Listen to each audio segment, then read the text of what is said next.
English to Success. Your path to success. Chapter 1. The Exciting News.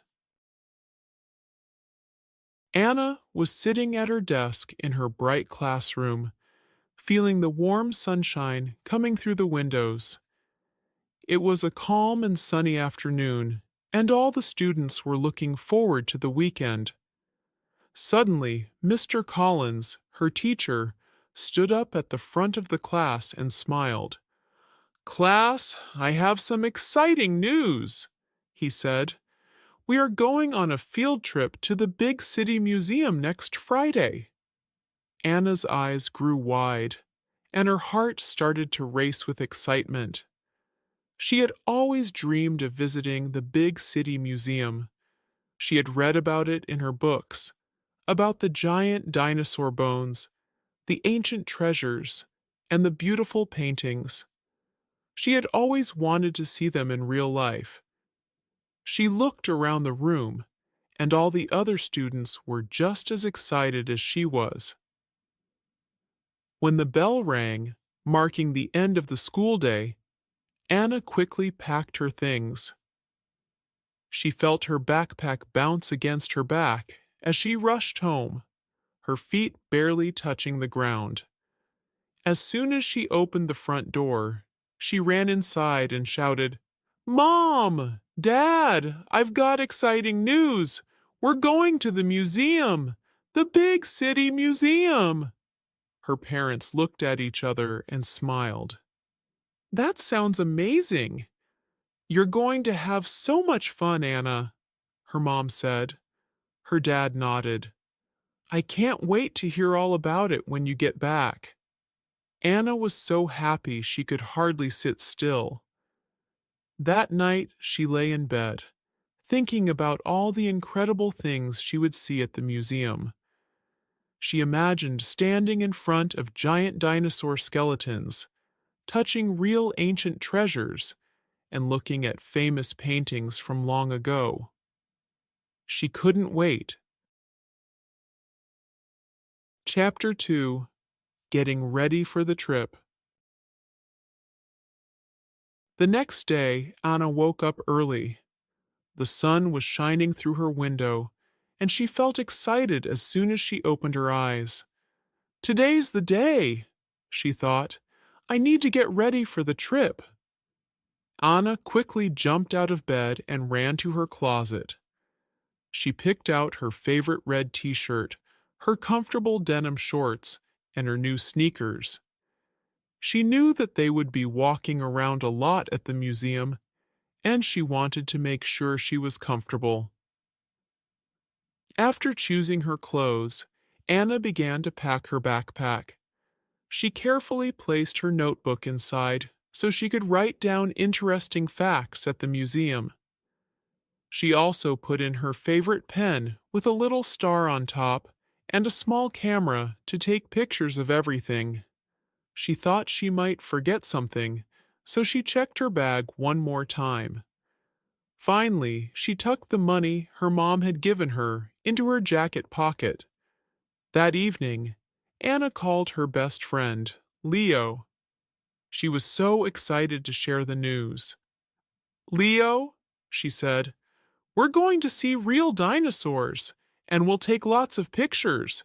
We can even buy souvenirs. It's going to be so much fun." Leo was just as excited. "I can't wait, Anna. We're going to have the best day ever." Chapter 3. The Big Day. Friday finally arrived.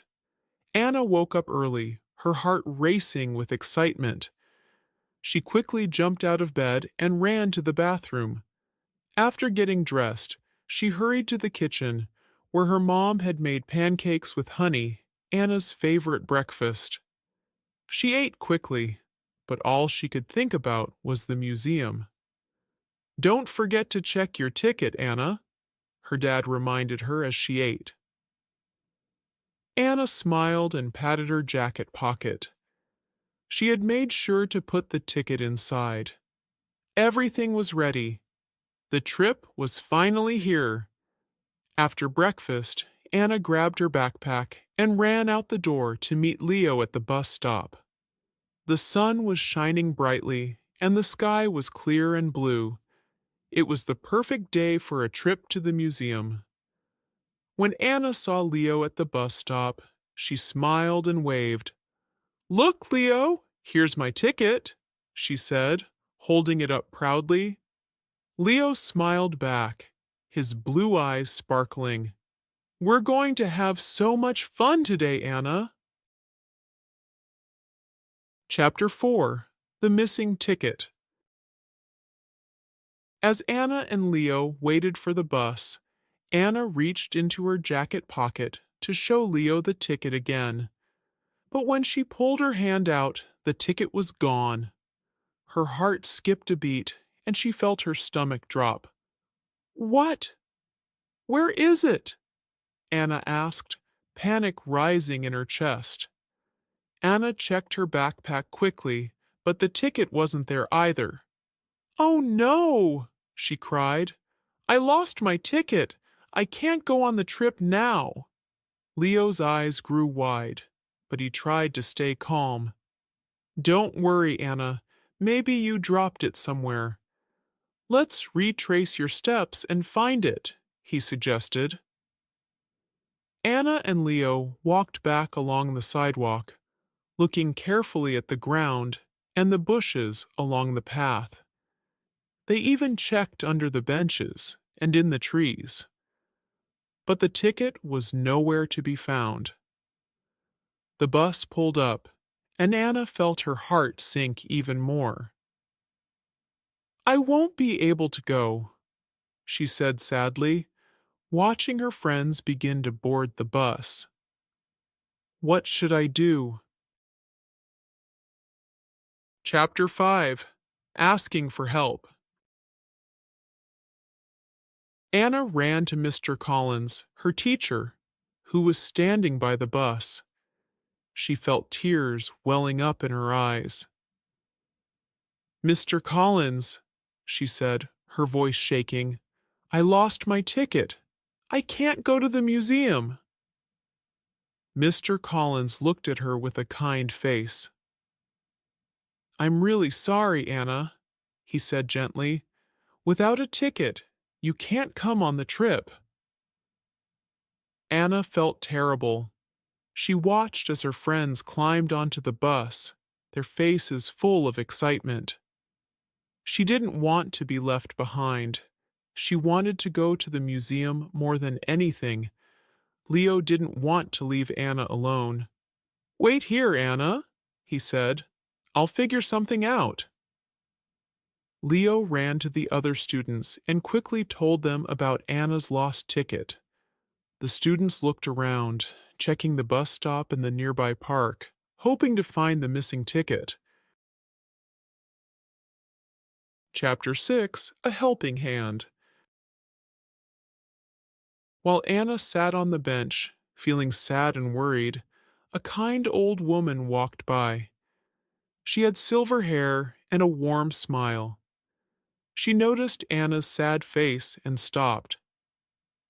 "Hello, dear," the woman said in a soft voice. "What's wrong?" Anna looked up, her eyes full of tears. "I lost my ticket for the field trip," she said. "I can't go to the museum."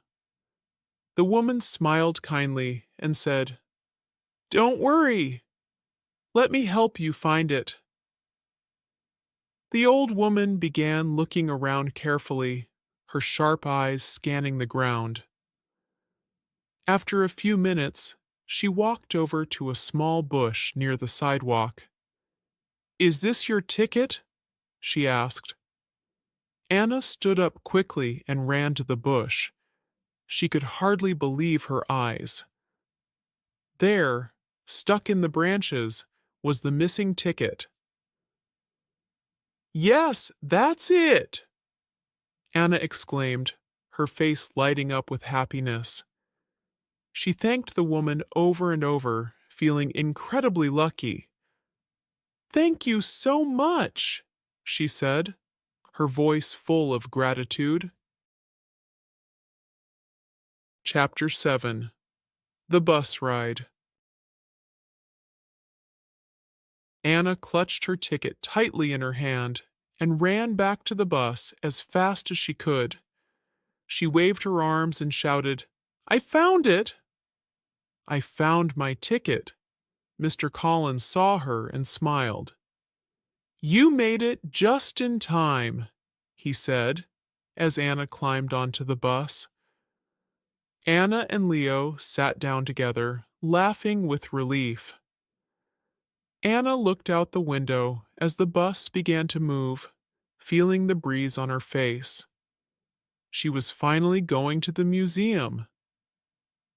"I can't believe we made it," Anna said, smiling at Leo. "See? I told you everything would work out," Leo replied, giving her a wink.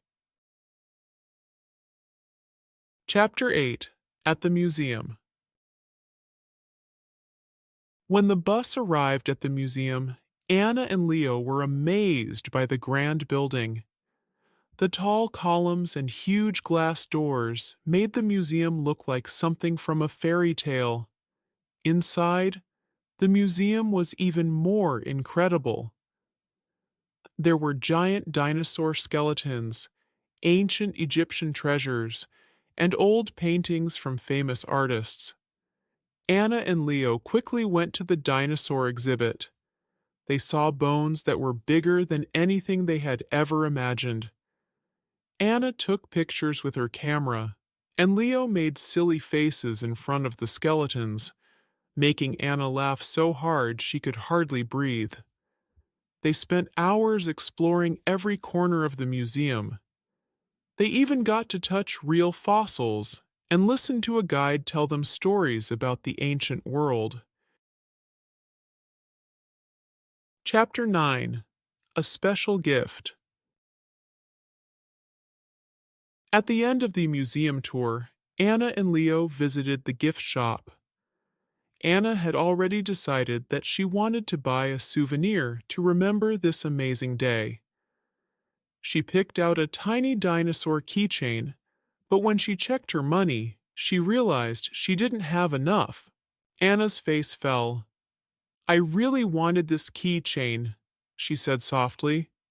Leo saw her looking sad. He smiled and said, "Don't worry, Anna. I'll buy it for you." Anna's eyes brightened. "Are you sure?" "Of course," Leo said, grinning. "This is for being brave today." Anna hugged Leo tightly, feeling her heart fill with happiness.